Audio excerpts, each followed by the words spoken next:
जभी भी मैं घर में चाट वगैरह बनाती हूँ, तो मेरी फ्रेंड्स वगैरह या फिर मेरे ऑनलाइन सब्सक्राइबर्स जो हैं, वो कहते हैं कि इतनी मेहनत क्यों करते हो? मार्केट में तो मिलता है, मार्केट से मँगा कर खा लिया करो।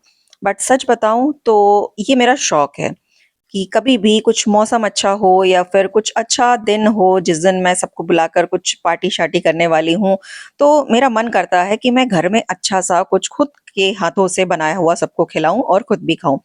तो आज हो रही थी बहुत ही मस्त वाली झमाझम बारिश, तो बस बारिश का मौसम देखते ही कुछ चटपटा खाने का तो सबका ही दिल करता है ना, तो मेरा भी मन कर गया कि चलो मैं कुछ आज स्पेशल बनाती हूँ।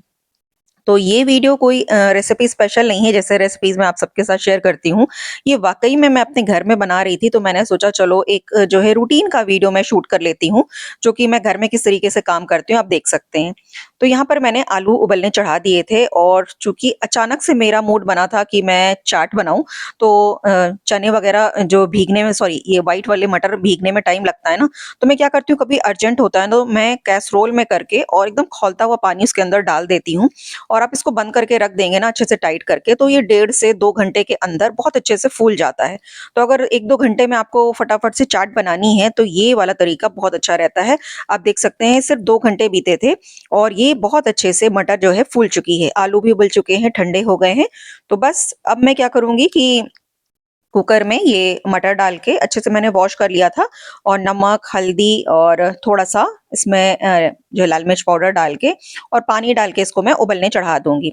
तो मतलब ऐसे देखा जाए तो बहुत ज़्यादा टाइम नहीं लगता है, बट हाँ, चूँकि छोटे-छोटे कई सारे काम होते हैं ना, इसलिए लोग पहले से ही डर जाते हैं कि चाट वग़ैरह बनानी है, बहुत समय जाएगा और बहुत मेहनत लगेगी। बट सच बताऊँ तो ऐसा होता नहीं है, बल्कि अगर थोड़ी बहुत मसाले वग़ैरह की या जो है चटनी वग़ैरह की प्रिपरेशन पहले से हो, तो फिर आपको और भी ज़्यादा कम टाइम लगता है। तो यहाँ पर अब चूँकि मैंने जो है चटनी वग़ैरह बना के पहले से नहीं रखी थी, तो मैं यहाँ पर उसकी तैयारी कर रही हूँ। तो थोड़ी-सी मैंने 4-5 काली मिर्च और 1 बड़ा चम्मच सौंफ और आधा छोटा चम्मच मैंने जीरा लिया है, उसको अच्छे से भून लिया है और अब हम बनाएँगे मीठी वाली चटनी। तो ये भूनने के बाद हमें पीस लेना है इस तरीके से, तो मैंने इसे पीस लिया है इसी खलबट्टे में ही और अब एक भगोने में मैं लूँगी 1 ग्लास पानी, ये इंस्टेंट वाली चटनी बनेगी, बहुत ज़्यादा टाइम नहीं लगेगा और यहाँ पर मैंने छोटा वाला ग्लास भर के चीनी ली है, आप समझ लो 1 कटोरी चीनी है मीडियम साइज़ की। इसके साथ ही 4 बड़े चम्मच मैंने लिया है आमचूर, इससे चटनी बहुत जल्दी बन जाती है। कई बार जो आपकी जो इमली वाली चटनी होती है ना, उसमें टाइम भी लगता है क्योंकि इमली को भिगोकर पीसना वगैरह पड़ता है, बट ये आमचूर वाली बहुत जल्दी बनती है। तो बस आमचूर डालने के बाद मैंने जो मसाला पीसा था वो डाल दिया, आधा चम्मच मैंने इसमें लाल मिर्च पाउडर, 1 छोटा चम्मच मैंने काश्मीरी रेड चिली पाउडर और थोड़ा-सा गरम मसाला, थोड़ा-सा काला नमक, थोड़ा-सा सफ़ेद नमक डाल दिया है। अब मैंने गैस को जला दिया है और सब चीज़ों को अच्छे से मिक्स कर लेंगे और देख लीजिएगा कि आमचूर वगैरह की गुठली ना हो और बस अब आँच को कम कर देंगे, बाकी अब दूसरे काम करेंगे जब तक हमारी चटनी फटाफट से बन जाएगी। तो यहाँ पर मटर भी उबलने मैंने रख दिए हैं, चटनी बन रही है साथ में, इसी के साथ-साथ मैं प्याज़ को भी छील लूँगी और थोड़े जो प्याज़, हरी मिर्च और धनिया वगैरह होती है ना, उसको चॉप करके रख लेंगे, जिससे कि जब हमें चाट बनानी हो तो फटाफट से सब काम हुआ रहेगा, तो बनाना ईज़ी हो जाता है। आलू भी मैंने पहले से ही उबाल कर रख दिए हैं क्योंकि थोड़े से उबाल कर रखे हुए ठंडे आलू जब हो जाते हैं ना, तो उसकी टिक्की बनाना बहुत ईज़ी होता है और क्रिस्पी भी बनती है। अगर आप तुरंत-तुरंत गरम-गरम आलू उबाल के गरम आलू की टिक्की बनाओगे ना, तो वो उतनी क्रिस्पी नहीं होती है, मैंने देखा है। इसलिए जब आपको काम हो, अगर आपके पास टाइम है, तो आप आलू को पहले से उबाल कर रख दीजिए। तो कटिंग चॉपिंग भी मैंने कर ली है और इसी के साथ-साथ आप देख सकते हैं हमारी जो मीठी वाली चटनी है, खट्टी-मीठी चटनी, ये भी बनकर तैयार हो गई है। मेरे पास सौंठ रखी थी बट मैं डालना भूल गई। अगर आपके पास है तो आप 1 छोटा चम्मच या आधा छोटा चम्मच इसमें सौंठ का पाउडर भी ज़रूर डाल दीजिएगा, तो बहुत टेस्टी लगेगी। अब यहाँ पर मैंने गैस बंद कर दी है, चटनी बन चुकी है। यहाँ पर मैंने आलू भी छील कर रख लिए हैं, तो जितने मैंने आलू उबाले थे उसमें से 4-5 बचे थे, बाकी मैंने सब इसमें ले लिया है और इसके साथ ही मैंने 1 कटोरी मतलब जो छोटे साइज़ की या मीडियम साइज़ की होगी, उससे मैंने यहाँ पर जो कॉर्नफ्लोर इसमें डाल लिया है और अच्छे से मिक्स कर लिया है। बट मिक्स करने के बाद मुझे ऐसा लग रहा था कि थोड़ा-सा कम लग रहा है आलू, तो मैंने जितने 4 आलू बचे थे वो भी मैंने इसके साथ ही मैश कर लिए थे और आधा कटोरी कॉर्नफ्लोर और डाल दिया था इसमें।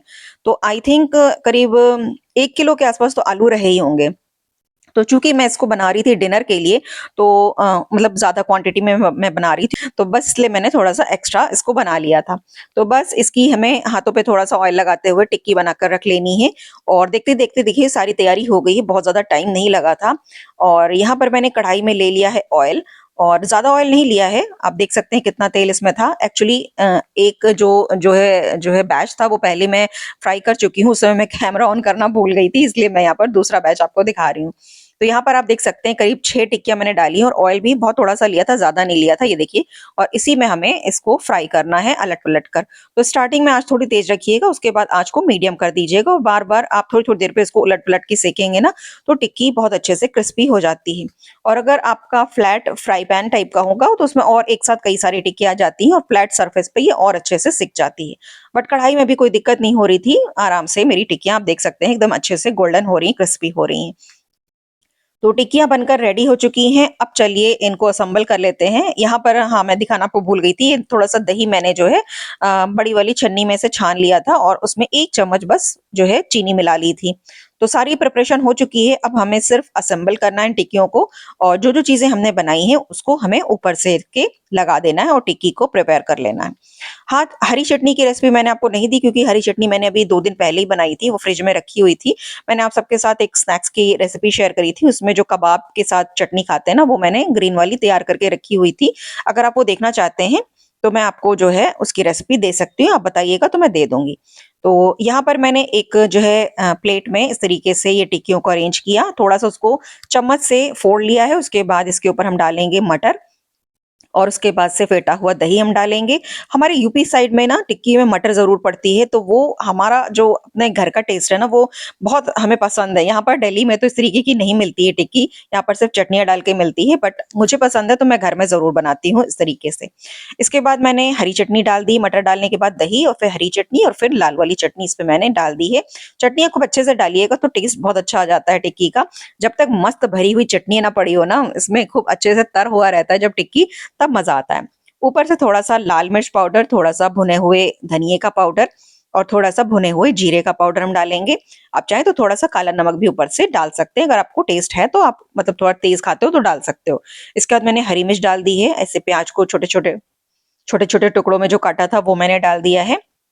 थोड़ी-सी धनिया पत्ते जो काटे थे वो भी मैंने डाल दिए हैं। अगर आपके पास पापड़ी वगैरह हो ना तो वो भी आप इसके ऊपर डाल सकते हैं। थोड़ा-सा क्रंच आता है ना पापड़ी का तो बहुत टेस्टी लगती है जो टिक्की है। तो बस हमारी टिक्की बिल्कुल बनकर रेडी हो चुकी है। अब बारी आती है इसको एन्जॉय करने की, तो ये सोचो कि बाहर का मौसम है, बारिश हो रही है और घर में ये मस्त चटपटी-सी, कुरकुरी करारी-सी टिक्की बनकर रेडी है और ये खाने को मिल जाए तो इससे अच्छा और क्या ही हो सकता है। थोड़ी-सी मेहनत ज़रूर लगती है बट ये सब चीज़ें बहुत मज़ा आता है खाने में। खासकर घर में आप खुले दिल से खा सकते हो, ना ही आपको इसके जो है साफ-सफाई की चिंता है, ना ही किसी और चीज़ की चिंता है। आप घर में अच्छे नीट एंड क्लीन तरीके से इसको बनाइए, एन्जॉय करिए खुद भी और अपने फैमिली को भी एन्जॉय करवाइए। रेसिपी पसंद आई हो तो इसे लाइक एंड शेयर करना बिल्कुल नहीं भूलिएगा एंड चैनल को सब्सक्राइब करके और नोटिफिकेशन को ज़रूर ऑन कर लीजिएगा।